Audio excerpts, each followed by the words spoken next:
Hey, Jack Green, I'm a 9 out of 10 today. How about that? Doesn't get too much higher, does it? And what's the reason for that? What are the things helping you? Well, you know what? I'm just loving this process that we're doing here, and I'm feeling really connected to you and enjoying the process of putting this content together. But just feeling really positive, and whilst there's lots of difficult stuff going on, I'm feeling pretty balanced in my life. And I'm just really enjoying the exercise being back, but that level of connection, plus good sleep as well. Sleep's always a big one for me. So I'm going to ask you your form score in a bit when we do our weekly catch up with the Warriors. But right now we're going to talk about be informed, and we've spoken about that literacy about our well-being, and we're going to go through a little bit of the drivers of our form and just spend a bit of time talking about those. And I guess Jack Green, just to really just to provide a bit of inspiration on what might be driving our well-being and how we can then think about tweaking it. Yeah, it's so important. And as you said, that awareness that we talked about and so on, this is just helping reinforce that. It's why do I feel a certain way and what are the things that might contribute to that? Yeah, brilliant. So I just totally haven't got my slides ready, so I'm just going to now share the screen. Now I've done that, so thanks for filling in. So look, this is a really important stat, right? This is a really important stat. 1 in 1.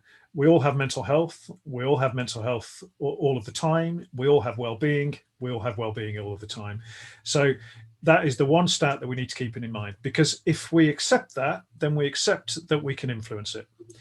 And we all exist on this continuum. Our form scores oscillate from the thriving end, the 9, the 10s out of 10, through to sometimes the struggling end.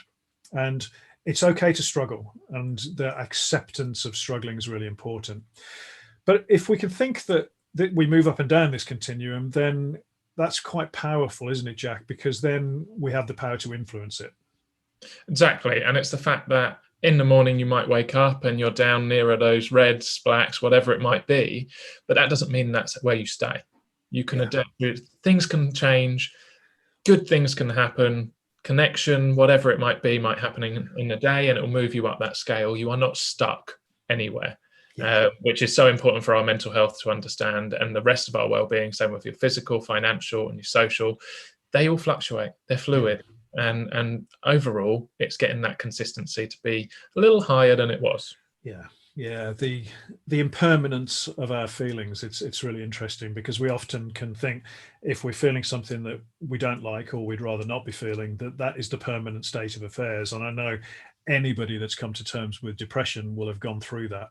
And often that can bring a loss of hope. But I want to bring hope to everybody watching this, that all feelings are temporary. And the emoji that I love to send people when they're struggling is the one with the sun just popping out from behind the cloud, because that visualization of, even on the most stormiest weather, you know that there's a beautiful sun behind those clouds, I find really helpful. People might think, why is he sending me a sun behind a cloud? But for me, that sentiment that all feelings are impermanent is really important. So look, if we accept that, then let's have a look at what might drive how we're feeling, what might drive our form score. And we'll just go through these in a bit of detail. But nutrition's an interesting one, isn't it, Jack? Because I guess we have a level of literacy about our physical health. So we know what we eat can impact our physical health in terms of, kind of eating too much sugar or the effects of too much alcohol. But actually, what's not known so well is that what we eat also affects our brain, in terms of, we have neurons in our gut, actually. So some scientists call it the second brain. So having a good balance of bacteria and good bacteria in our gut is really important.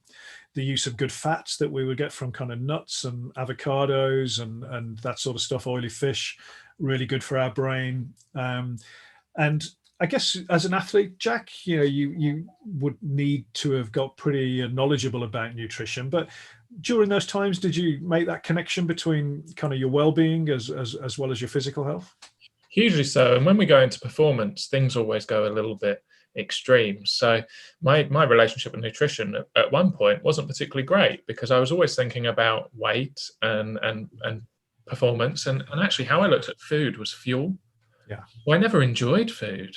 It was always, I need to have this amount in at this time to allow me to do this.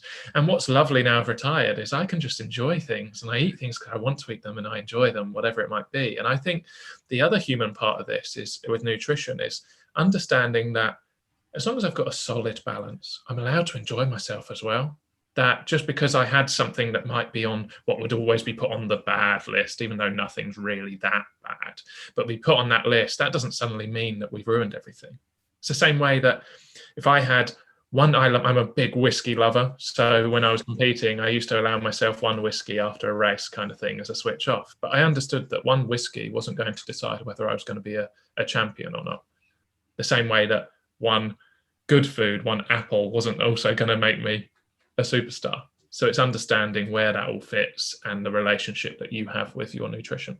Yeah, and I like that idea of, again, being kind to ourselves to allow ourselves the treats and not beating ourselves up if we don't stick to a food plan or we eat that pizza or have too much chocolate, and then just get back to a balanced way of looking at things afterwards. So that kind of 80-20 rule is good for this, isn't it? Be good for 80% of the time, be on the regime for 80% of the time, and then allow 20% of leeway and treats, I think is quite a good way of looking at things.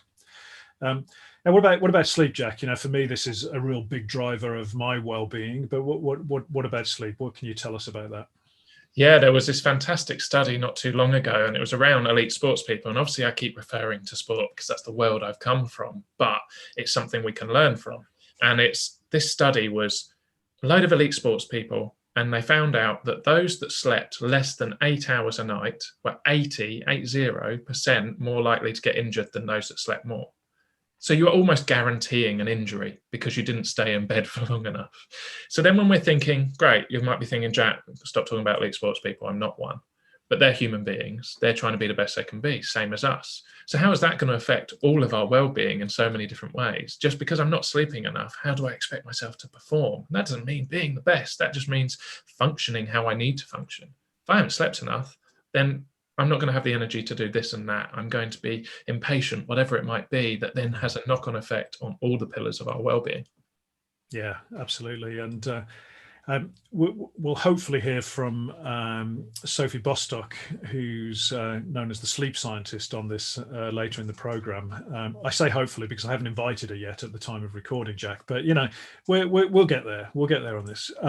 But she talks about sleep really underpinning a lot of these other drivers of our well-being. If we get good sleep, we can then motivated for exercise in the morning. We have a greater cognitive ability. We can focus on our sense of purpose. Things and tasks will feel easier if we're well rested. And Sophie talks about also the beauty of sleep is that the benefits of good sleep we receive immediately, straight away, the next day. Whereas, something like a fitness program, it takes time to build up physical fitness and we have to put the work in. Whereas you get one good night's sleep, you can feel like $1 million, and it's definitely worth a point on the FormScore. So prioritizing sleep is super important. So, we're going to go into this in a lot more detail in later in the course, but just thinking around setting yourself up for a good night's sleep, turning your tech off an hour before going to bed, having quite a cool temperature in the room, unwinding by doing something relaxing. If you have worries, using that journaling and writing it down to get it out of your head. There's lots of little tips that we can give you, but I think prioritizing sleep is super important. So exercise, Jack, I'm going to come back to you on this. Exercise is obviously good for our physical health, but what about our overall sense of well-being? We all know physical activity is so important. And I think the one thing to address on this, that exercise doesn't mean you have to go and do one of my workouts every single day, or you go out and run a marathon or climb a mountain. It's just getting out. For me, even exercise is going and walking my dog. Now, I don't find that particularly challenging physically myself because of what I've done, but it's still exercise.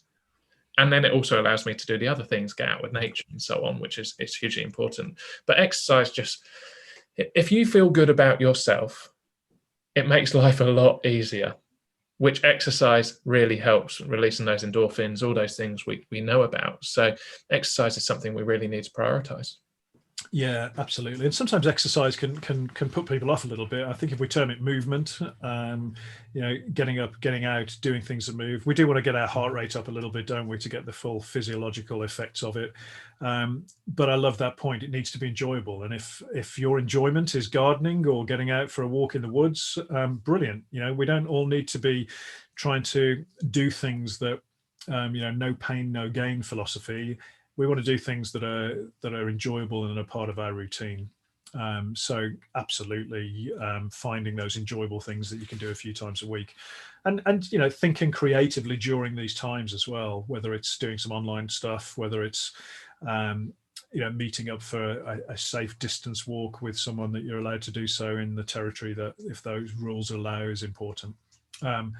Because I think going on to the next one of social connections, often exercise can be a good way of connecting with people, can't it?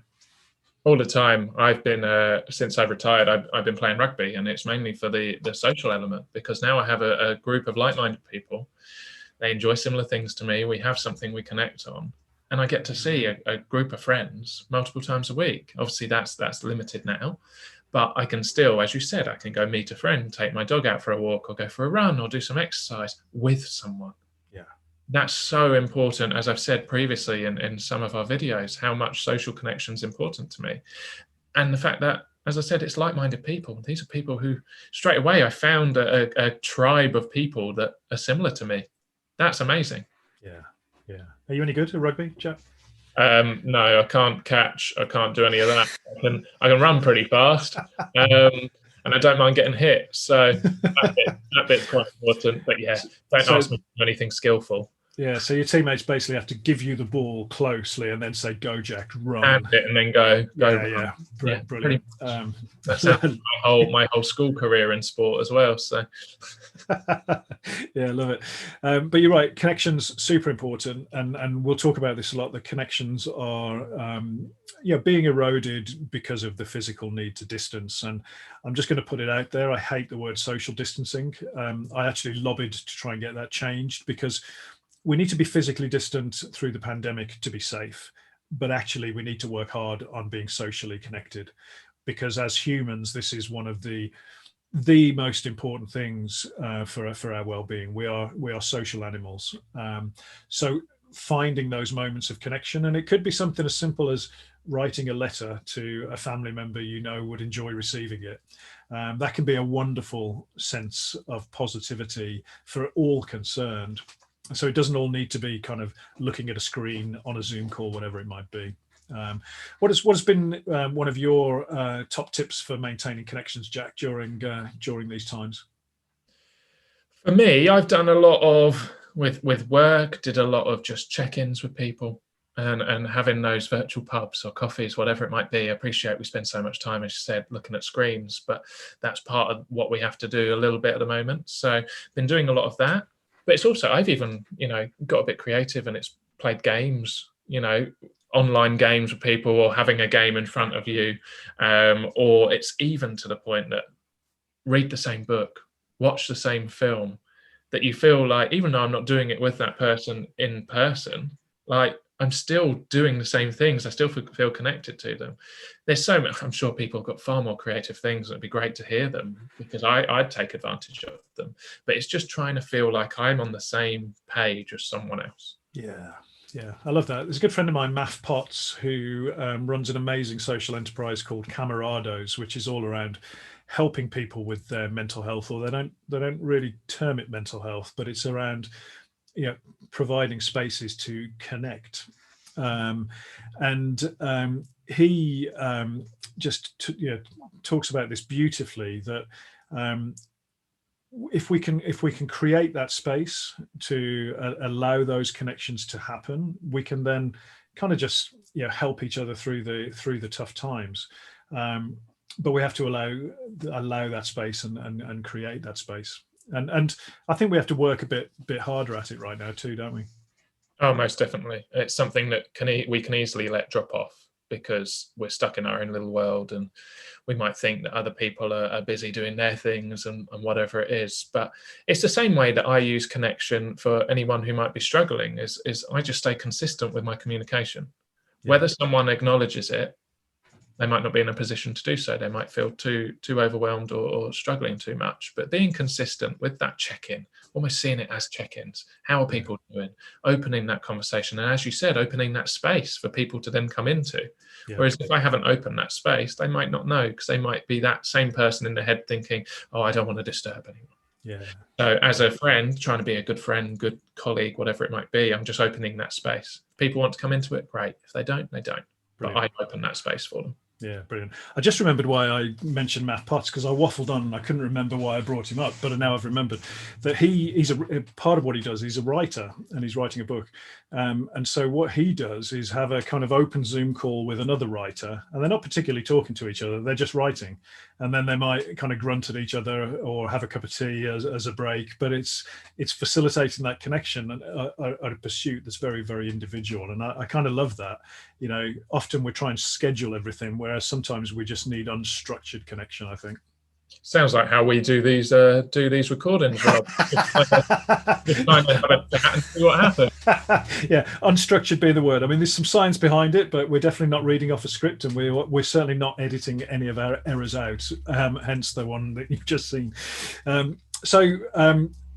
Moving on to stress management. Now, how we're balancing stress. Now, I find this really interesting because I think stress has a bad name, because, you know, people say all stress is bad. It isn't. Stress is part of being human, and indeed, you've spoken before about the kind of flight or fight response, which is physiological stress, and that's designed to save our lives, isn't it? It's designed to deal with a threat, whether it's kind of running away or fighting if you're so inclined. And then once we've gone through that process, if we're still alive, we then do something called rest and digest, and we recover from that physiological stress. Now, as an athlete, and you know, I don't think you need to feel bad about talking about athletes, because I think we can learn a lot from the elite athlete in the corporate workplace or general life, because it's kind of it's sort of amplified, isn't it? But I think one thing that athletes do very well is balance stress with recovery, because it's when we recover and when we rest that we improve. And it's not when we're doing the really hard training session or the really hard competition. It's when we're sitting down on our couch with our legs up, allowing the body to adapt to the training stimulus. Isn't that right? Yeah, and adapt is the most important word. So I'm very lucky to work with elite athletes in multiple professional sports, and have an athlete that will be at the Olympics next year in Tokyo. Very lucky to have that. And part of the training program is I put people under stress so that their body and their mind, because it's not just physical, they learn to adapt to that stress. So then the next time I can give them a little bit more, and they're able to deal with it because they've learned strategies, their body has adapted to know, this is what I've been given, how do I deal with it? So actually it's always learning opportunities, both physically and mentally. Here's some stress. How do I overcome this so that this is no longer a stressful environment for me? Now, obviously, if you get too much, then it is a negative thing. In training programs, I have to balance that. I can't give them too much because I need them to be able to do the next day or not break down. And that's the same for us in everything that we have. And as I talked about previously, I struggle when I'm overwhelmed. That's a part of stress. But a lot of that tends to come from my own expectations of myself and how I must deliver things or what it might be, or because I haven't been organized or addressed things. And now I've got a big pile I have to deal with. Whereas if I was on top of it, my stress would be lower. I'd be managing that stress better.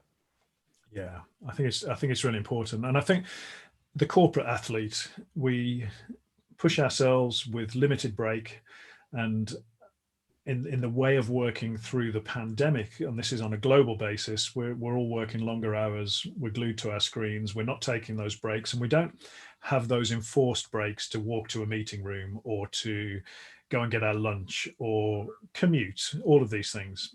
And so actually we're putting ourselves under more physiological stress because we're removing those moments of recovery. So part of this program is doing, part of it is learning, and part of it is being inspired. But actually a big part of this is inspiring you to just be, to take those moments for yourself, to take those moments to do absolutely nothing, listen to some music, you know, read a book, go for a light walk, be out in nature, whatever it might be. Those moments that balance the stress that you will naturally be feeling to do your job, to deal with your life. And too often we compromise on this and we just rush from one stressful situation to another. And the problem with that is it can build into exhaustion, that feeling of overwhelmness that you mentioned, and burnout ultimately. So my personal challenge now to all of the warriors watching this is to just be. Find some space in each day to just be, and that is your space and your time, because that will pay dividends, won't it, Jack? Hugely so. And the one thing I would love to see talked about in stress management is this ability to ask for help, which I'm not very good at. I know I'm not. I don't know what you're like, Rob, but I'm someone, I've got this big ego with too much pride that gets in the way sometimes. It goes, no, I can handle all of this. And particularly when I was in the corporate workplace, no, I don't want to tell anyone that I'm struggling and I'm stressed with the amount that I've got. And actually taking away that pride, asking for some help, and that allows me to manage my stress so much better. Yeah, and I think giving yourself permission and creating cultures that give people permission to put their hand up and say, actually, I'm struggling, or I've got too much on. And I've heard some good examples from employers that have sort of explicitly given people permission to say, I need some help. I'm working too much. I've got too much going on. Now, I recognize that people can be quite concerned about their job. These are difficult, unprecedented times. But actually, if you want to do your job to the best of your ability, factoring in those breaks is absolutely crucial. So just be. That's my watchword for you today. So helping others, and this one isn't so well known, but actually doing good obviously boosts the form and well-being of the person or the organization or the society you're doing good for. But it also gives you a boost in your own well-being, and this has been very well researched. And again, referencing my friend Math Potts, sometimes in some of the kind of darkest cases that occur in his social enterprise, sometimes asking those people, hey, I know you're really struggling right now, but can you just do me a favor? And giving them that sort of impetus to do some good really just pulls them out of their own challenges. Now, I'm not saying this should replace therapy and proper professional help. It definitely shouldn't. But actually building in helping others to your regime, to your well-being regime, is actually a really unknown and just beautiful kind of way of giving yourself a boost. Have you come across this, Jack? Yeah, this is one of my favorite ones. This is one of ones I've seen, and it's just that going back to that kindness, helping others. It helps you. It's great, but also then the fact that through volunteering and doing good, you're making a difference to your environment. And if we make a difference to environment and it's a better place to live, then it's probably going to be easier to be in a better place with your own well-being. So that's what I love about it. It's not just directly helping that one person. There is a whole chain of people and this whole community that you can help through those small acts of kindness. Yeah, and people tend to pay them forward. You're right, and there's that it's kind of a triple ripple effect, isn't it? It's kind of your own well-being, the personal whatever you're helping, and then the collective boost in well-being that it causes. So I think, if we're feeling overwhelmed, if we're struggling, it might sound counterintuitive, but finding ways to help other people can really give you a good boost. And we've spoken about purpose quite a lot, Jack, so far, but it's definitely worth looking at. And there will be some dedicated sessions on this as well. But finding that sense of purpose, really important for our well-being, isn't it? Yeah. What is your why? Why do you do what you do is the simplest way of looking at this. Why? And if you can't answer that, or if you really struggle, now you can struggle a bit because it's fluid, it comes and it goes. But if you really struggle, then maybe you need to look at what else you can do. What else might inspire you, might motivate you to do whatever you want to do. I think this has been so important in my own journey, and I know it has for you as well, Rob. Yeah, it definitely has, and I've certainly noticed that since I've discovered my sense of purpose, the incidences of my depression and mania are much lower, or they're shorter lived, and I've actually found, and I'm not ashamed to say this, aside from the long COVID and the COVID itself, I found lockdown quite easy to deal with because I've got a strong sense of purpose, and that purpose is in need right now in terms of helping organizations and people with mental health and well-being. And that sense of purpose has carried me through. Now, a lot of people's purpose will have been eroded by the challenges, whether that's the way we work or people might have lost their job. So I think it's important, if that's happened, is to think, well, okay, I might be struggling to get a job right now, but what can I do that is purposeful for me? And it doesn't need to be professional. It can be a hobby, learning something new, whatever it might be. But it's important, I think, that we prioritize this as well. So we're having a good deep dive into this, Jack. I'm really enjoying it, and we got one more to look at, which I think it's a really important one right now. And neither of us are financial experts, but financial wellness and financial well-being, it's such an important driver for many. Others might be less so, and it depends on your individual circumstances. But I think there's been a lot of people that might be watching this, a lot of warriors that might be struggling with their finances, and it's difficult, isn't it? Most definitely. And, through the workplace and when I was wellbeing lead in the corporate workplace, this came up a lot. And it's something that's very much in its infancy within the wellbeing sector, and something I'm really excited that we're going to be able to bring forward with experts talking about this, and something I'm sure both of us will learn from as well. But if we are not in a position that we can look after ourselves and those around us, we're going to be back in that stress, back in that poor well-being. So for me, there's a lot of organizational management part around this, which is so important, and just then prioritizing what is important to me, what is financially important to me, what are non-negotiables, whatever it might be. But I'm really excited about where this will go on the course. Yeah, definitely for me too. And I think, you're right. If we're concerned about our finances and we're not addressing it, then that can cause sleep issues. It can cause a sense of lethargy, that overwhelmness again. Stress will be high. So for me, it's about tackling it and not ignoring it and not letting it build up and cause damage to the other drivers of form. And then looking at what advice and what support and what resources you have at your fingertips. It could be with your bank, it could be with your employer, it could be with, in the UK, for example, Citizens Advice Bureau that can give you some advice. But whatever it is in your territory, finding what resources are there. But yeah, delighted to be bringing some dedicated expert resource later in the program on this. So that's the drivers of form, and we've had a good old look at those, Jack, and again, we barely scratched the surface on them as well. So looking forward to deeper dives on all of those as we go through the program. So I'm going to stop the share of that screen, and we just leaves us today to do the FormScore check-in. So I'm going to open up the week 2 check-in. So my 9 is there already, Jack. So I don't have to do the fat fingers thing and put the poll in.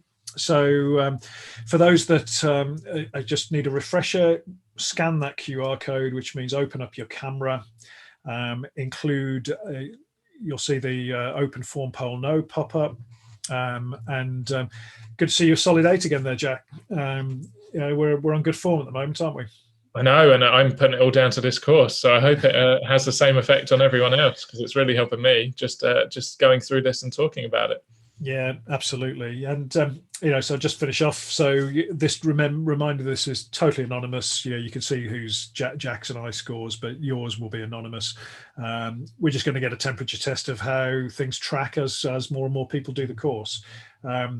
What I'll also do is post a link to some guidance videos that I've put together for each FormScore. So what to do if you're a 4 or a friend's a 4, what to do if you're a 2 and you're a 3. So I'll put that in the notes for this particular segment. So good luck with the scores. Next week, we'll introduce something called the Wellbeing Action Thriving Tool, which is a tool we've created to help you kind of manage your well-being non-negotiables, but also what to do if you are experiencing and what it looks like if you're experiencing a low form.